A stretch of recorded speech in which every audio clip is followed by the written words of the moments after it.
एकदन्ते विद्महे वक्रतुण्डाय धीमहि तन्नो গণপতি প্রচোদয়াৎ। দেবদেবী স্তোত্রম দ্রুত কাজ করে না বীজমন্ত্র দ্রুত ফল দেয়? এ বিষয়ে আমাদের শাস্ত্র বলে বীজমন্ত্র দ্রুত ফল দেয়, কিন্তু স্তোত্র যে কোনো অবস্থায় করা যেতে পারে এবং সেও কিন্তু স্থায়ী ফল দেয় এবং নিরাপদ।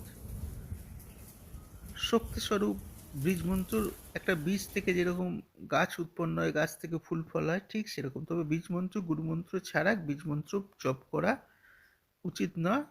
তার কারণ ঋষিরা বলছে এতে অনেক ক্ষতি হওয়ার সম্ভাবনা থাকে গুরু না থাকলে। সে ঠিকভাবে অগ্রসর হতে পারে না। আর বীজমন্ত্রে কি হয়, সূক্ষ্ম শরীরের চক্রে নাড়িতে গিয়ে কাজ করে, তাই মানসিক এবং আর্থিক দিক থেকে শরীরের দ্রুত আরোগ্য থেকে সব দিক থেকে একটা সুরক্ষা আসে, ভালো আসে। বীজমন্ত্র পুরোপুরি সূক্ষ্মভাবে কাজ করে এবং কোন বীজমন্ত্র করব সেটা গুরুদেব নির্দেশ করে দেয়। সত্যনাশ, রোগ মুক্তি, আরোগ্যতা হোক, অর্থের জন্য হোক, যেরকম সমস্যা সেরকম ওষুধ খেতে হয়, যেরকম সেই রকম। গুরু মুখে দীক্ষা ছাড়া বীজমন্ত্র নিষ্ফল হয়। ভুল উচ্চারণ যেন না হয়, শুদ্ধতা যেন থাকে, তা তা নাহলে বীজে কিন্তু অসুবিধা আসতে পারে। তাই খালি বীজমন্ত্র করলে শক্তি সামলানো খুব কঠিন হয়ে দাঁড়ায়।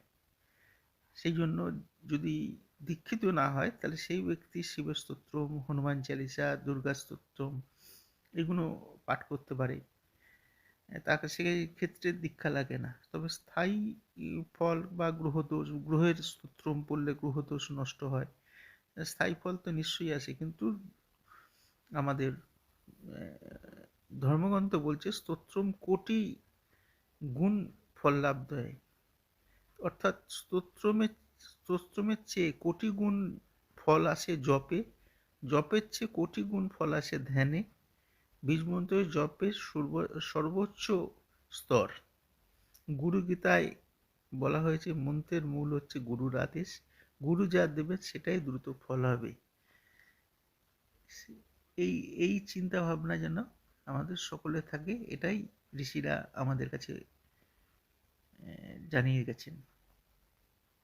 এবং বীজমন্ত্র কতটা জপ করতে হবে, কতবার তার সঙ্গে স্তোত্রম করলে লাভ হবে, এসব নিয়ে আমরা আলোচনা করব সংকটমোচন হনুমানজির বীজমন্ত্র কোনটা বাড়িতে করা উচিত, কোনটা দ্রুত ফল হবে। আমরা আলোচনা করব যজ্ঞ এবং জপ কোনটা বেশি করলে বেশি লাভবান হবে, সাংসারিক এই যে কষ্ট, এখান থেকে বেরোতে আমাদের কী কী প্রয়োজনীয়তা আছে, এসব নানান কিছু নিয়ে।